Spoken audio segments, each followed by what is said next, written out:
I knew from this morning that this day was going to be awful. Valentine's Day is a silly, luscious holiday where lovers lose their heads and the rest of us look at them with contempt or envy. I, of course, have always been one of the former, or at least I thought I had. But today was different. Today, everything was more annoying than usual. I caught myself looking for you in the crowd, listening to your voice, even if the conversation had nothing to do with me. It was unbearable. I, Draco Malfoy, had lost control. I couldn't get you out of my head. I couldn't get rid of the thought that this day was the perfect chance to say something. Not directly, of course. I'm not stupid. Straightforwardness is for those who have nothing to lose. And I had pride. Malfoy pride that was working against me this day. Still, I sat down at my desk, picked up my quill, and unfolded a blank sheet of parchment. I could say that I don't care for you, that your voice doesn't get stuck in my head, that I don't care who you look at or what you think about. I could say that your smile doesn't evoke any emotion in me. I could have said all that, but then I'd be lying. I leaned back in my chair, looking at what I'd written. This isn't just a valentine anymore. It's a confession I'm exposing myself with. I could have written something less obvious. I could have hidden behind the sarcasm. But should I have? I thought making fun of you was the easiest thing to do. I thought that if I kept you at a distance, if I mocked you, if I threw sarcastic phrases, if I pretended you were nothing to me, that it would work. That I could convince not only everyone around me, but myself as well. But here's the problem. It didn't work. Every word I spoke, every sarcastic comment, every sarcastic look. These weren't expressions of contempt. It was defense. A defense against you, against these feelings, against everything I thought I shouldn't feel. I laughed at you because I was afraid. Because if I let myself be honest, if I told you what I really thought, I wouldn't know how to live with it anymore. I know I hurt you. I know I pretended like you were nothing to me. But if you only knew how many times I've looked at you and regretted every word I said, how many times I wanted to erase everything I said, take it all back. I gave the letter to my Al, hoping it would carry it safely. I only have to wait for a reply from you.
I take it you've read it, standing there looking like that.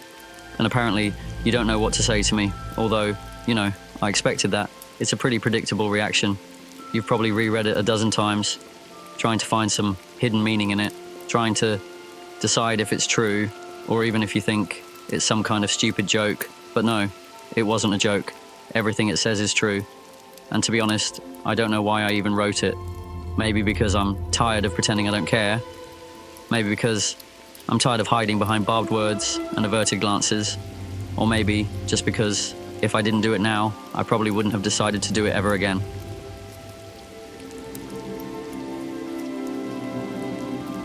Because I've been trying to convince myself for a long time that I don't care. That you're just another annoying part of everyday life, someone I have to cross paths with. That all the bickering, the casual touches, your looks, your voice meant nothing. But it was a lie, and I realized it too late. You know, there are some things you only realize when they start to slip away. I didn't want to admit it. I didn't want to give you that power over me. But in the end, as you can see, I did break. You never noticed. He looked at me with a long, hard stare. Never felt like there was something more between us, or did you just try to ignore it? Let's be honest, neither of us are blind. You had to see it. The only question is whether you were willing to admit it.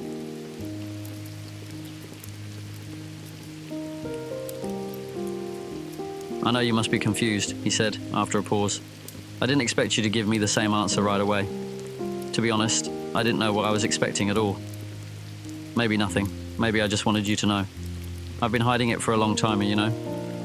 I thought if I said something like that, it would just make things worse. I mean, we used to argue all the time, make fun of each other, pretend we didn't care. But at some point, I realized that we didn't, that you mattered to me, that I don't want to pretend anymore. You probably think I'm an idiot, and I'm not going to argue. Maybe you are. I bullied you because I didn't know any other way. It sounds stupid, doesn't it? I guess you'd like to hear something more logical, but I don't know how to be like I probably should have been around you. The moment I realized you meant something to me, I was scared. I wasn't supposed to feel that way. I couldn't let myself get attached to you, especially when everyone around me demanded I be different, hard, cold, the way they wanted me to be. And you ruined that. You were always too honest, too brave. You were never afraid to argue with me, never let me down, and it drove me crazy. Every time I felt myself starting to reach for you, I tried to push you away. It was the only thing I knew, the only thing that I thought was working. If I made you angry, if I made you hate me, then I wouldn't give myself a chance to do something even more stupid, like telling you that I like you.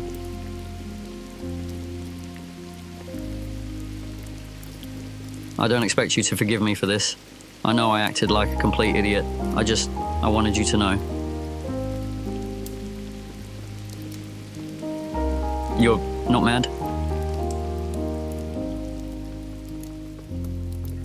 Thank you, my dear. I'm tired of being a coward. I'm tired of pretending I don't care. If there's even the slightest chance you can forgive me, come with me to Hogsmeade right now. Think of it as me asking you out on a date. You're silent. That's a bad sign, isn't it? Look, if you want to say no, say it. I'll understand. I really do. But if you even think about giving me a chance, honey, I'll do everything I can to make it a good night for you. I'll pick the best restaurant in Hogsmeade. I'll make reservations. I'll do anything. I'll queue all night, as long as it's a decent place. Just say yes.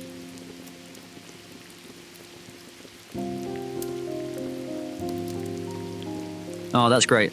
Let's go then. I promise this day will be unforgettable.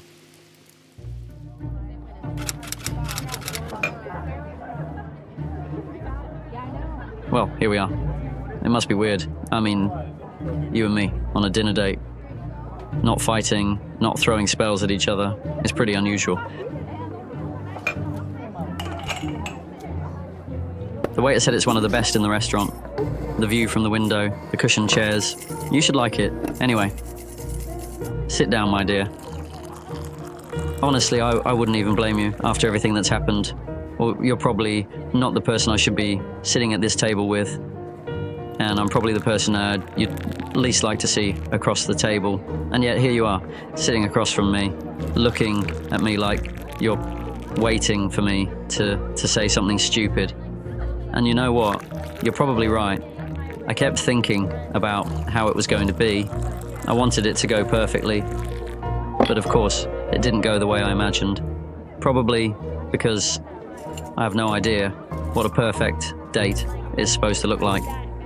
Yeah, you can laugh, but I'm not particularly good at it. I mean, sure, I've been on dinner dates, but not that kind. Not with someone who really means something to me. This is new, and it's driving me crazy. So, what are you going to order? I hope you're not picking something completely obscenely expensive just to get back at me for the past.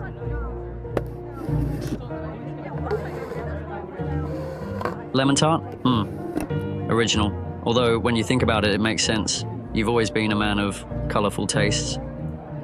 All right, since you've chosen something sweet, I think I'll have the bergamot tea and warm almond cake. I hope I have as much luck with my choice as you do.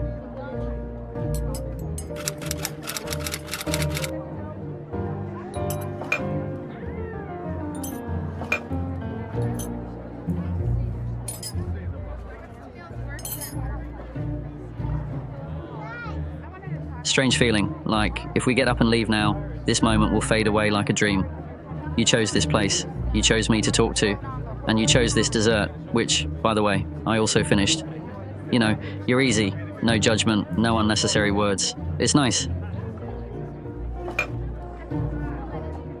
Why not? Although next time it's my treat too.